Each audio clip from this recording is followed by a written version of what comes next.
All right. Test, test, Test. test, test.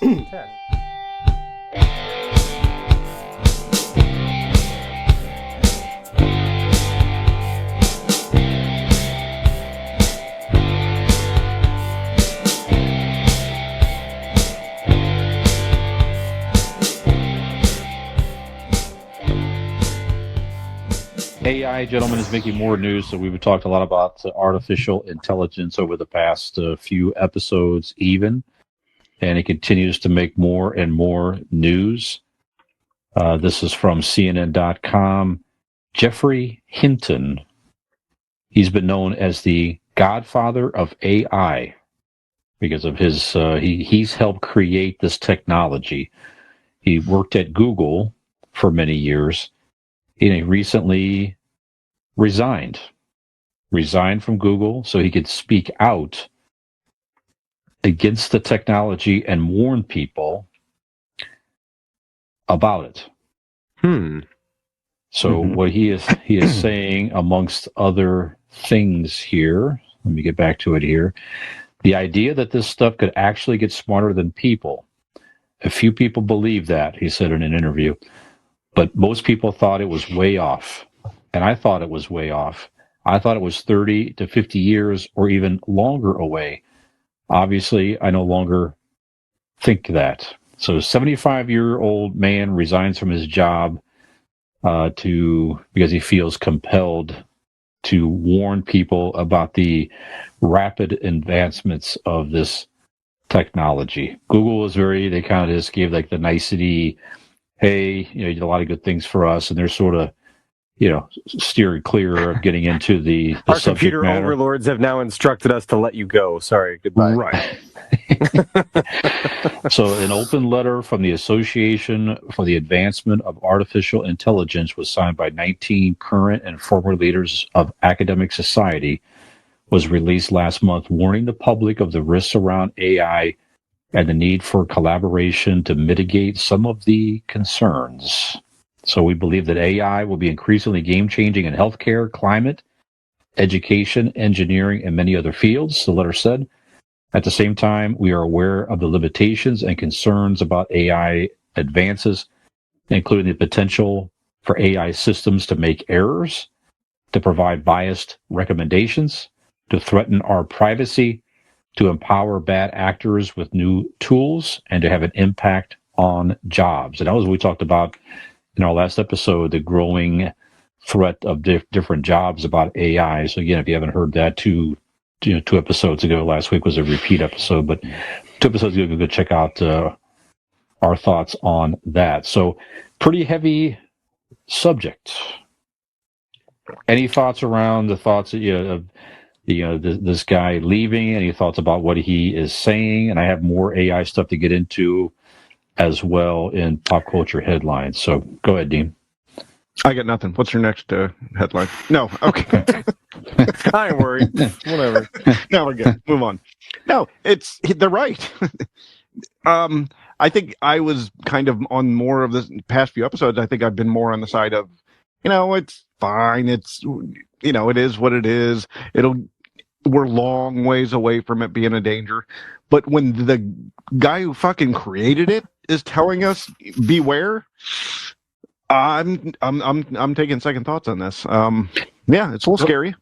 I'll add here as well that we can finish our thoughts on here. The other piece of the other AI story here is we know that the Hollywood writers went on strike recently, right? So, like all the talk shows went off the air. There was going to be a new Saturday Night Live this weekend with Pete Davidson hosting. That has now been canceled. So it's what a it's, tragic I thought it was because history.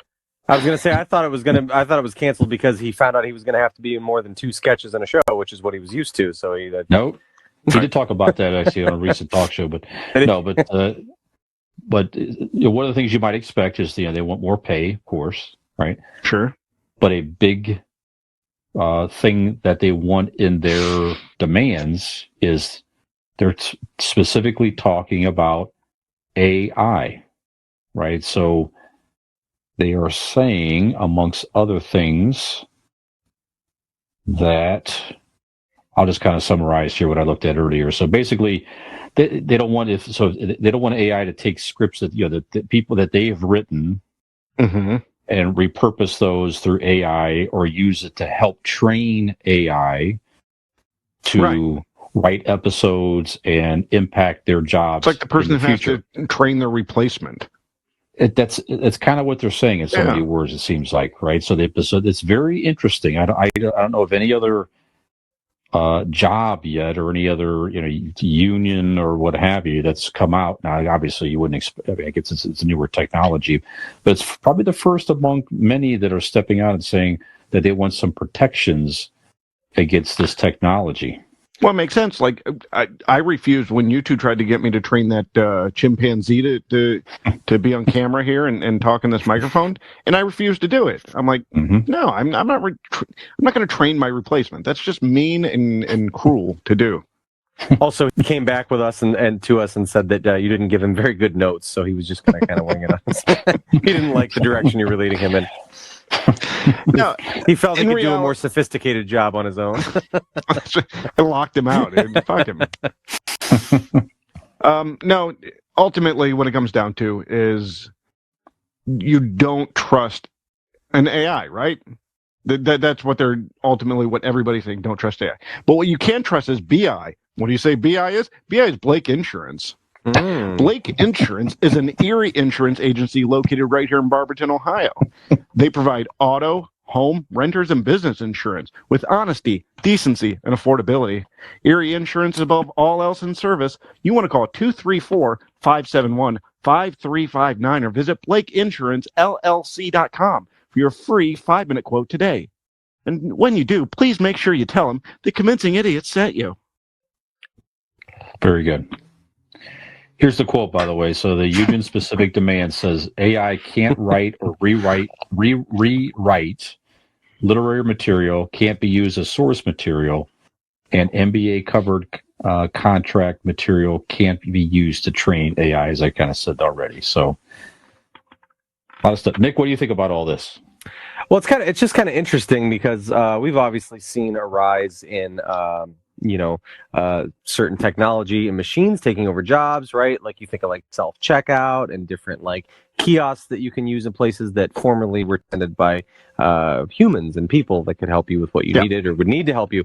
This is the first time that someone with a creative occupation is now threatened by this. You know what I mean? This is something, this is a whole other level different. This is more than just scanning out your groceries or being able to find something conveniently for you or rent a movie or whatever.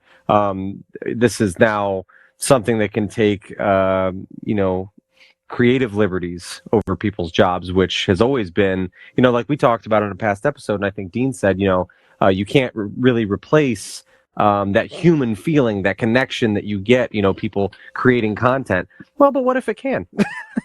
Like you guys said, what if the stuff, uses maybe I was wrong on that. All of the information available. And, when you said it, we were like, yeah, that's true. I think, close the book on that. You're right, because that's something that's very uniquely human and whatever. But maybe I don't know, maybe we also don't really totally understand the capabilities of this. It is a little bit scary, and not to get like... Because all you have to do is human nature has to have a pattern. Emotion has to have a pattern that the AI can understand and get a hold of and get that concept. And then it's learned. Yeah. It's learned a variation of human emotion.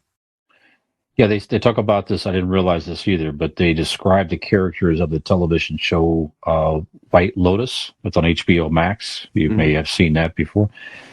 So ChatGPT has shown is capable. This is from NBCNews.com, by the way. ChatGPT is shown capable of generating narratives that imitate the content and style of previously published works. NBC News asked ChatGPT to write an original episode of the HBO anthology series The White Lotus, for example. And the chatbot came back with a 6-paragraph outline featuring characters from the first season and new scenarios. So there was an episode also that in White Lotus they used ChatGPT, they used AI to give them the outline to write the episode. Go ahead. There's an outline, right? But couldn't it write dialogue? Like, you know what I mean? Like, can it? You know how some TV shows you're watching and the dialogue is so fucking damn near mechanical, whether it be the writer or the actor performing it. It seems mechanical. Is that what you're going to get with like if the AI tries to write like actual dialogue? Because yeah, you could write a synopsis and give you an idea of what the show could be, but can it write what humans say in a believable way? I don't know about that just yet, but that's also obviously one thing that the Writers Guild is worried about, that they don't want them to continue to develop that technology and put a lot of them out of work. I mean, how far are we away from being able to have a movie written and acted in by AI? You know what I mean? Like you could certainly in our lifetime. You could take because you could take the deep fake. Maybe you not could take Brian's, deep fakes and you could bring back actors. It's fucked up. It's fucked up. Even I ain't go that far, man.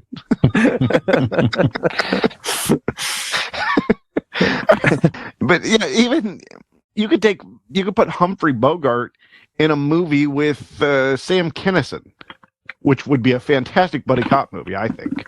Sure.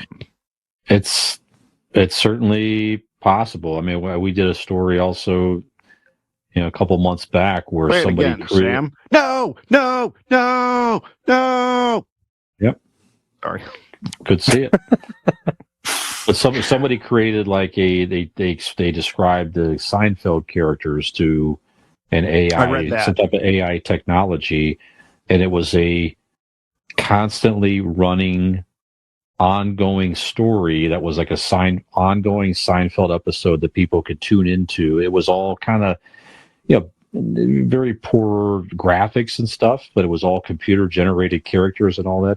But the AI was making the characters basically live, if you will. It's like watching an ongoing shit. Now, one of them, the Seinfeld character, said something inappropriate and weird, which caused them to yank it off whatever it was on, some streaming thing or something like that. But anyway, so it's you could see where it could continue to be developed, and maybe the technology catches up with computer graphics and all that. So, like you say, someone could say that I want to see Casablanca starring Sam Kinison, and maybe it just sort of happens. I'd pay good money for that one. Weird.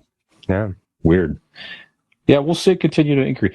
But yeah, like you said, Nick, it's just very odd. It's one of it's you would think that creative professions, if you're lucky enough to get into it, art and music and writing, you'd think those would be one of the least threatened, other than competition from other people who happen to be more talented, one of the least threatened professions.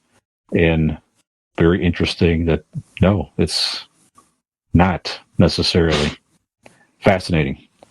Go on the internet, terrifying. They said. It'll be fun, they said. Everybody can have a computer in their house, they said. Look now. Make the toaster into a sex robot, Dean. It'll be fine. Yeah, put your dick in the toaster. It'll be fine. That's coming. It was until it wasn't. Oh, I was. Yep. I was, Brian. I hear that's coming quickly. Thank you very much. So... Justine Bateman had a good, interesting tweet on this. I'll just kind of close a thought on this here. She said, "Watch this straight carefully." Jason Bateman. Well, go ahead. No, this is actually Justine, his sister. Okay. Oh, okay. Understand that our fight is the same fight that is coming to your professional sector next. It's the devaluing of human effort, skill, and talent in favor of automation and profits. We don't even need automation on this show to do all that. No. Yep. Zennial Dean, Gen X Brian, Millennial Nick. If you like what you saw, like and subscribe.